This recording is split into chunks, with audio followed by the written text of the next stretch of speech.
My name is Leah Manenzhe, and I'm the Acting CEO for the Gauteng Enterprise Propeller.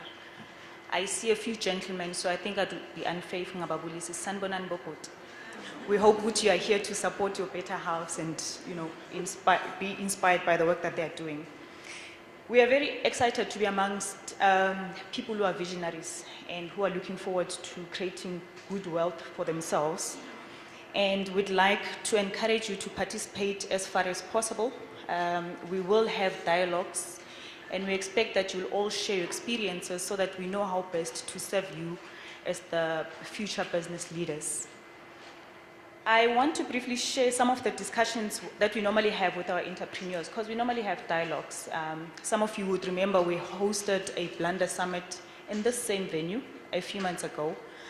And because sharing that will give you some sort of preamble of the discussions that you guys will have throughout the day today. But I'll be focusing on 3 areas. The first one being the importance of being able to anticipate the future. The second one is knowing when to work in your business and working on your business, because there is a serious difference between the two. And lastly, what GEP is offering to SMMEs and cooperatives, including the young women as you are here today. So before I speak of the importance of anticipating the future, I'd like us to just go through a quick video that will give you some idea of what you need to start thinking about. So will you be ready when these type of changes happen as a business owner? I think you'd all recall at some point we were all using those telephones with a line, and you need to dial somebody. Now everybody's using a smartphone. You can even take pictures. You don't no longer need to walk around with cameras. So these changes are happening, and they're happening very rapidly. The question that will always remain is, are you ready? Is your business channeled such that when these changes happen, you are able to adapt and be able to compete with other people? For a business owner, for somebody who's in B&B business, as an example, when there's an increase in Muslim communities, what does that mean for you? Do you start stocking halal food? Do you change your infrastructure so that you can accommodate everybody, because you know you would need all these people who are now going to be tourists coming to the country? How ready are you? So those are some of the things that I'd like us to start thinking about as SMMEs, because they are important if your company is going to be sustainable and you're going to be able to generate more money than your competitors. At some point in around December 2014, MEC Maile used to encourage us to start looking at waterless car washing solutions. And I don't think at the time we understood the urgency of doing this. And now that there's water shortage and scarcity, I think all of us are now aware that we need to look at different options of saving water. Now you can imagine the person who came up with that creativity at the time and that innovation, what that means to their bottom line. Because now everybody's looking for alternatives to washing cars without really using the water, and that has now become a scarcity. You would have seen on the video that water at some point is going to be one of those scarce commodities. Whether we buy it now or later, it's entirely up to us. But as an entrepreneur, it means start thinking about solutions to water, whether it's recycling of water, whether it's cleaning, whether it's whatever. You have an opportunity to look at alternatives for us to solve our own current problems. In fact, one of the people who's done this is a gentleman called Ludwig from Marishani from Limpopo. I'm making an example of a guy. I would have preferred using women, but I think it's more relevant in that it talks about water. He was chilling with a friend one of the days and realized, and they were talking about the importance of uhlapa, fail, to say what's office. People get tired. I don't know why. But then they started thinking about, is there somebody who can create something that means ngageza without having to really go and shower using zipo? And this is where the idea came to this guy called Ludwig. He then thought about this very hard. Remember, there's things like hand sanitizers that we use. I need to now walk around with those. I'm a wet wipes. And he's now invented something that's called dry wash. And before they got to this point, they started asking each other, who would buy waterless-based solution of geza? But then people like soldiers, Mabesempini, they don't have time to go and take a shower in a bath. People, when they are destitute, for example, if there's fires shacks, when people are being housed in community centers, what do they do? Where do they bath? Have we ever asked ourselves these questions? They started thinking about people who are traveling long distance. If you have been in a flight, you know. By the time you land, you feel like, you know. So if there was a better solution to say, we are Gobis and this lotion and we are fresh, I'm sure everybody would go for it. At that point, then they realized, okay, there can actually be a market for this. And that's why today we have something that's called dry bath. A lot of people are trying to buy this product from him, International, India and the rest. They're not selling it at this stage because they're still trying to get a market land. And for us, it's difficult. I mean, if you're going to test it, you know, we must still get used to the idea first before we start implementing it fully. But it's creativity like that. And now think about it, we have water shortage issue. The dry bathing might be something of the future. Soon, ngeke usathatha 10 minutes ukugeza. Labantu abathatha hour lonke nilwe bathroom ukuthi umuntu akaphumi. Cabanga. Uzishaya ngejele nje kamereni. Agqoke ayemsebenzini. So that much of creativity is important for you guys because if you have a business, a bigger business, you understand that your biggest challenge becomes agility, flexibility, because once you've got lots of assets and things change, for example, people in the trucking industry, people who work in cinemas, if you've been to the movie lately, you realize it's now a common survive. You now go there, you buy your own ticket using a card, and then when you want popcorn to go pay there, you just take the slip, you're collecting those. Things are changing very, very fast. If you have big business, your biggest problem will always be agility. How do you convert the assets that you have so that they talk to the newest, latest technology? If you're a small business, it's better. You know how we all start up, ne? People come back to Zotenga Makunya, but you say come back tomorrow. From tomorrow, you now start selling fat cakes, and then the next day, you figure out, you know, sifuna abantu ababuilda concrete. You then say, no, who's exasa? Say, builder nayo. You know, when you're a small business, you still have the flexibility of just, you know, chopping and changing until you find that thing that you like. That is very important, especially with the moving technologies that we have. The second thing that I wanted to speak to you about is when do you make a distinction between working in your business and working on your business. Now, most of us would have started our businesses because you had some sort of natural talent, whether you were a hairdresser or or you are very creative, you come up with all the stunning ideas that you can sell to big corporates and they pay you for it. Now, as you start, maybe let's use a hairdresser as an example. You start doing the first person in Noelezake. Somebody likes it, they ask them, where did you do it? But Leah does it, and they start coming. At some point, you then realize, okay, the demand is big, you now need to buy equipment to do more hair. You do that, people start coming in, but you still do the hair and you hire 1 or 2 people. You are still working in your business because you are part of the employees in your business, right? At what point do you decide, now you must work on your business? By that I mean, when do you start going out and saying, who do I need to network with? Where do I get more business from? Because good hairdresser, you'll know, you have these client base. Where do you go to get new clients? You need to start thinking about, you know, people don't want to spend 9 hours anymore being singles. They'd rather go buying a cap, buy singles. I've seen it all around. Do you then go and network nabantu abathengisa the fiber that makes singles? When do you get the chance to start thinking about whether or not you want to manufacture? Or are you still going to stick to just buying and being a middle person somewhere? Or diversifying, because then you realize, okay, maybe just doing hair alone, you're in the service, maybe you must start thinking about doing beauty as well, or doing massages. You can only do that once you start separating yourself from working in the business and working on your business, and start thinking strategically to say, how do you grow your business? So depending on why you started the business, if you just want it for every day, it's okay to stay in the business and just work there. But if your ambition is to grow and make bigger monies, you need to start thinking about at what point you want to separate yourself from working inside your business and working on your business so that you can start looking at how you grow it and whether or not you want to manufacture, who you must network with, where you must go to network for good, to negotiate for good pricing so that you don't pay crazy amounts. If you are servicing government, the biggest problem is always that you will respond to these RFPs and you don't get called to do the work.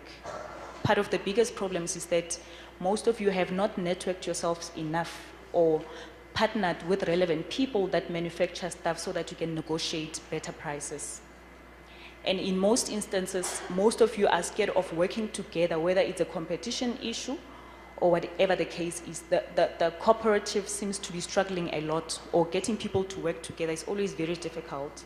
But the idea is, how do you compete with people who've been in business for ages on the basis of price? Because for as long as you're still going to source your goods and services that you submit to government departments, if you're going to source from your Checkers of this world and your Massmats, chances of you competing, you'll always quote yourself out of scope and struggle, and then come back and say, yeah, government does not give us opportunities. But the reality is, you're not looking at the right people that you must connect with, so that when you submit a quotation, it's very low and you can compete and still make a profit. So those are some of the things, as you run a business, make those distinctions, decide why you started to go into business in the first place, so that you know at what point to cut yourself from being in the business and working towards growing your own business. And then the last thing I wanted to share with you is what we are doing as GEP. We've recently revised our strategy to focus on the sustainability of both the businesses as well as our SMMEs. I think one of the biggest things that we've been struggling with is the number of SMMEs that fail. I mean, it's not because government does not try and fund SMMEs and cooperatives, but even after we funded them, most of them will fail.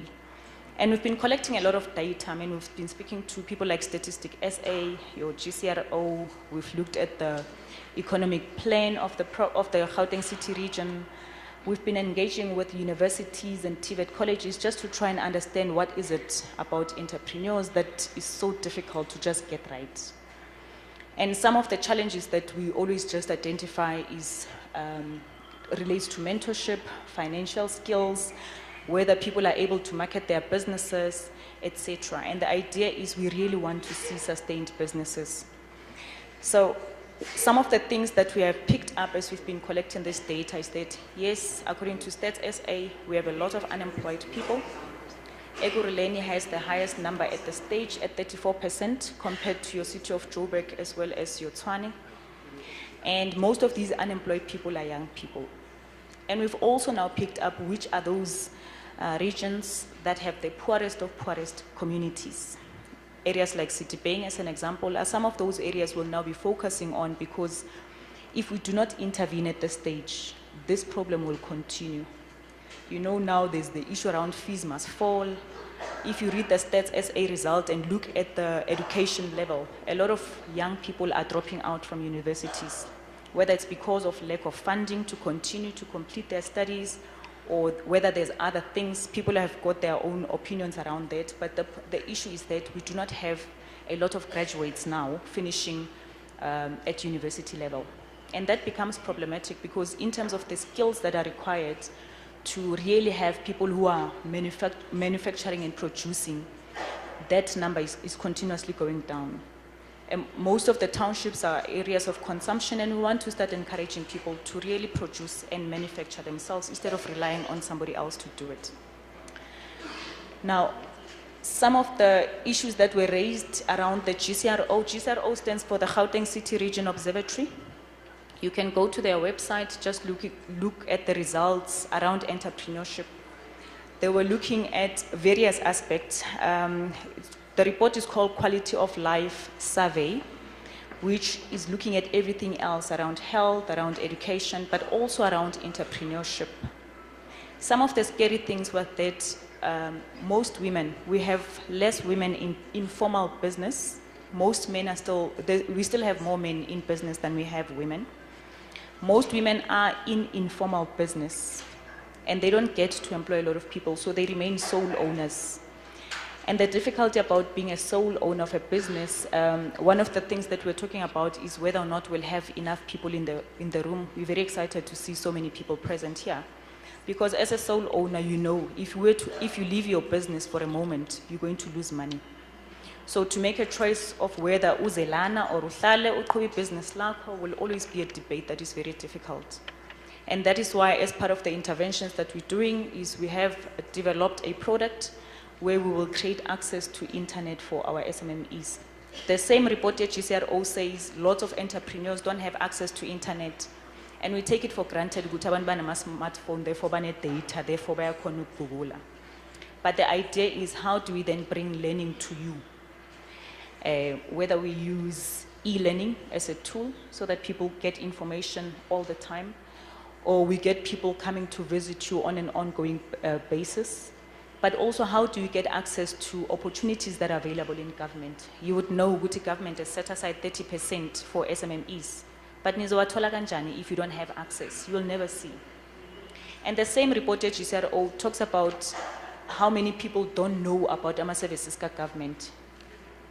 And we always find this amazing, to say, "Kon muntu otakazi ukuthi you can go to government and seek funding."